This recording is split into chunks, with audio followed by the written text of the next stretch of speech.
Si tu n'as pas fini d'investir, il n'y a pas encore de retour sur investissement. Il faut remettre l'argent dans l'entreprise. L'argent que tu as gagné après avoir voyagé pour acheter des trucs que tu as revendus, cet argent n'est pas pour toi, cet argent est pour l'entreprise.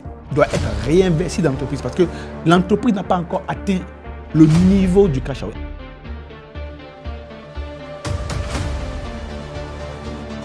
La différence entre les entrepreneurs et les autres, c'est que les entrepreneurs attendent pour se faire payer. Je répète, les entrepreneurs attendent pour se faire payer.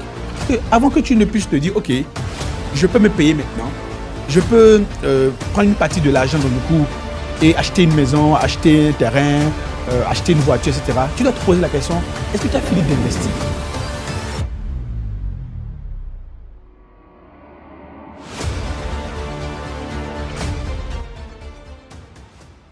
Si tu veux finir par récolter abondamment, tu dois être en train de semer et de récolter en même temps. Salut, je suis Erwan Kako, c'est un plaisir pour moi de vous retrouver pour ce nouveau numéro de votre podcast de Le Café des Entrepreneurs. J'ai fait du CEO Challenge Podcast, Le Café des Entrepreneurs, épisode numéro 12. De quoi est-ce que nous allons parler aujourd'hui? J'ai chuté dans l'épisode 11, j'ai chuté sur le fait que, on est parfois frustré du fait que ça prend du temps, la réalisation du rêve qu'on s'est donné.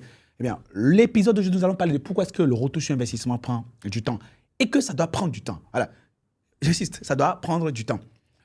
Il y a ce qu'on appelle le cash out. Tu vois, le cash out, c'est quoi? Le cash out, c'est quand tu as réussi à créer une entreprise et elle atteint une dimension où elle devient vendable.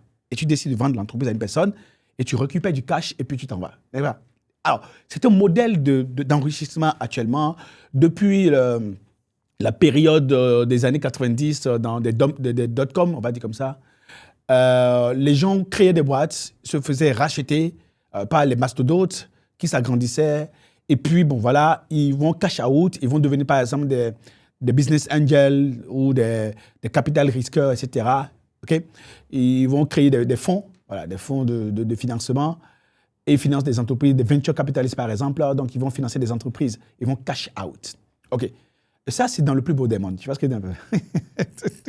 Dans le plus beau des mondes. C'est-à-dire que dans le plus beau des mondes, tu as une technologie, une solution et tu lances une boîte avec.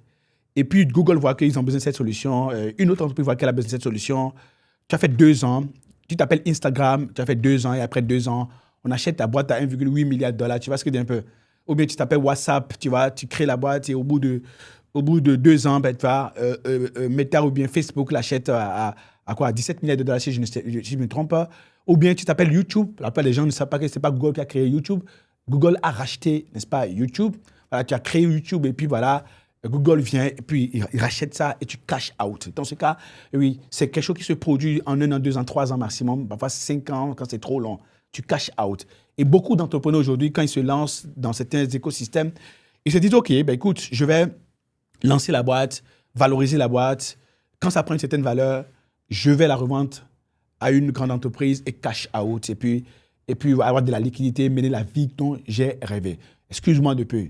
Il n'y a que peut-être 1%, même 0,05% des gens qui arrivent vraiment à cash out de cette manière-là. Les WhatsApp qui ont été rachetés, les Instagram qui ont été rachetés, les Viber qui ont été rachetés, les YouTube qui ont été rachetés, les LinkedIn qui ont été rachetés, il n'y en a pas beaucoup. Tu vois ce que je veux dire? D'accord. Donc, cela dit, il faut comprendre quelque chose de très important, ça prend du temps de réellement cash out.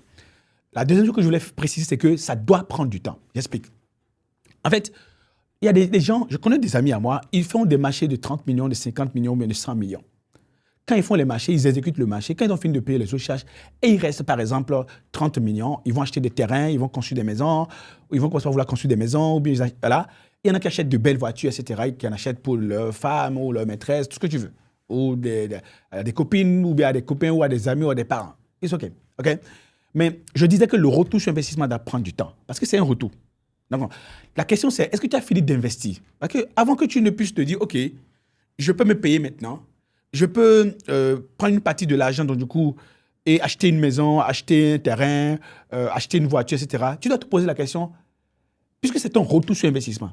J'ai souffert et j'ai réussi, j'ai fini par avoir ce marché, j'ai fini par avoir ce niveau de chiffre d'affaires, j'ai fini par dégager ce résultat d'exploitation. Mais comme je dis, la question importante que tu dois te poser, c'est de savoir est-ce que tu as fini d'investir. Donc, si tu n'as pas fini d'investir, il n'y a pas encore de retour sur investissement. Il faut remettre l'argent dans l'entreprise. La plupart des gens que je connais, ils vont à Guangzhou, ils vont en Chine, ils vont à Dubaï, ils vont à Doha, ils vont à Istanbul, ils achètent des choses. Et ils viennent revendre, d'accord? Et dès qu'ils revendent, ils pensent qu'après chaque voyage, eux, ils doivent gagner de l'argent qu'ils empochent eux-mêmes. L'argent que tu as gagné après avoir voyagé pour acheter des trucs que tu as revendus, cet argent n'est pas pour toi, cet argent pour l'entreprise doit être réinvesti dans l'entreprise parce que l'entreprise n'a pas encore atteint le niveau du cash out. Et la plupart des gens empêchent leur entreprise de se développer parce qu'en fait, ils oublient que le premier revenu, les premiers marges nettes que tu dégages doivent être absolument réinvestis dans le développement de l'entreprise. J'ai fait ce truc depuis 20 ans. À chaque fois que je gagne de l'argent, je le réinvestis dans l'entreprise. Et mes amis, ils préfèrent, donc du coup, quand ils créent leur propre boîte, dès qu'ils arrivent à avoir des trucs de 100 millions, c'est pour dire c'est déjà extraordinaire. Quand ils font 200 millions, c'est déjà extraordinaire pour eux. Tu les vois, ils achètent des terrains, ils construisent des maisons. Surtout que, bon, voilà, dans certains pays, c'est très accessible, on va dire comme ça. J'ai dit, mais Joe, pourquoi tu es pressé? J'ai même une amie à moi qui a reçu un prix. Elle a reçu un prix, de l'argent cash, pour investir, pour développer une idée qu'il avait, qui était à l'étape artisanale. On lui a donné un prix. Qu'est-ce qu'il a fait avec l'argent? Il est allé acheter une maison avec. Le prix qu'on t'a donné, pour que tu puisses donc, du coup, réinvestir dans l'entreprise, tu vas acheter une maison avec. Moi, je préfère investir en moi, investir sur de nouveaux produits, investir dans de nouveaux développements. Avant de venir au studio, je suis en train de passer 10 jours pour travailler sur le business, pour créer de nouveaux contenus, pour créer de nouvelles offres. Parce que, et ça me coûte excessivement cher, parce que ça me coûte excessivement du temps.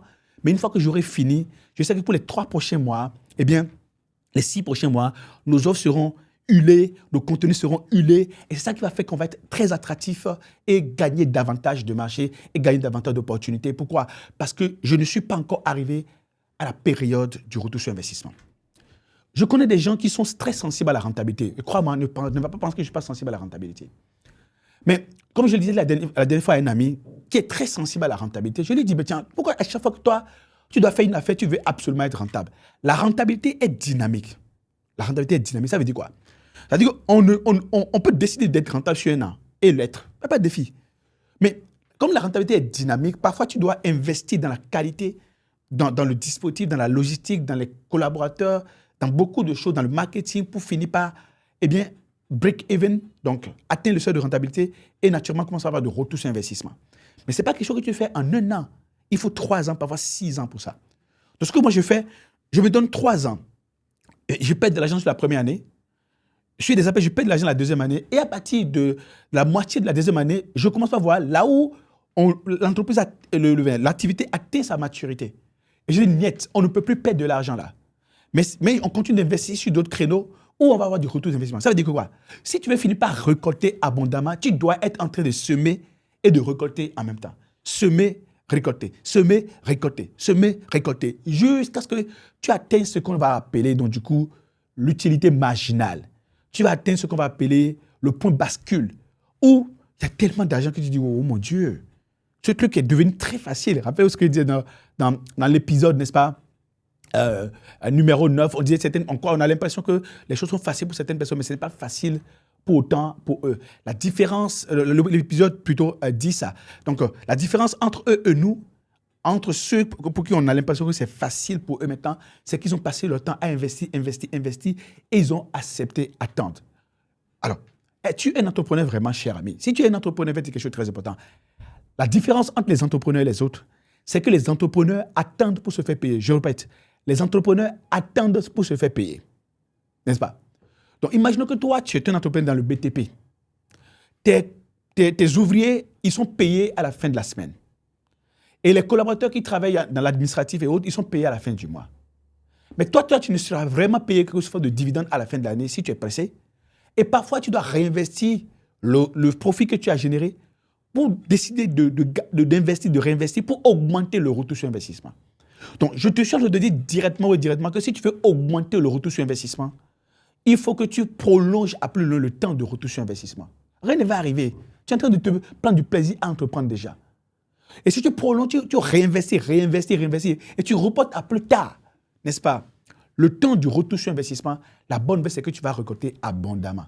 Et la plupart des gens n'ont pas cette patience-là. Et c'est pour ça qu'ils tombent dans le piège de ce que ma mère m'a dit un jour. Ma mère est une fermière. Et un jour, nous étions au village. Et au village, dans la cuisine, eh bien, on met les maïs, les semences de qualité, on les plonge donc, du coup, dans le toit de la paille, okay, de la cuisine. Et je ne sais pas pourquoi est-ce qu'on met ça là-bas, je n'en sais rien. Bon. Et un jour, moi, j'avais faim. J'ai dit à ma mère, mais écoute, les épis de maïs qui sont là, pourquoi on ne les prend pas et on va préparer et puis manger. Ma mère me dit, OK, il y a deux cas. Soit tu manges les épis de maïs maintenant et tu manges une seule fois, ou bien tu as la patience, la saison de pluie va commencer. Quand la saison de pluie va commencer, on va semer le maïs dans tout le champ. Quand on va semer le maïs de tout le temps, tu vas avoir la patience. Même lorsque le maïs sort, que le maïs de blé, le maïs frais, tu ne manges pas tout, tu décides de ne pas manger. Et tu décides alors de laisser ça et le maïs va sécher. Quand le maïs va sécher, on va remplir le grenier. Quand on va remplir le grenier au bout de 3 mois, on aura à manger pendant 6 mois. Donc, à toi de choisir.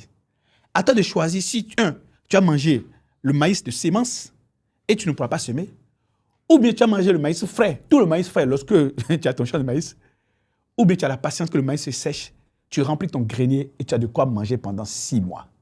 Voilà, c'est une mentalité à développer. La plupart des gens se lancent dans cette affaire d'entrepreneuriat sans développer cette mentalité-là. Ce sont des idées que j'ai développées abondamment dans le livre Double votre intelligence entrepreneuriale et le livre L'audace d'entreprendre, ainsi qu'un livre qui s'appelle Danser comme un riche, eh bien, que vous pouvez trouver sur la plateforme potentiel certifié.co et lire. J'ai été très heureux d'avoir pris ce café avec vous. On se voit très vite pour un nouveau café des entrepreneurs. Ciao.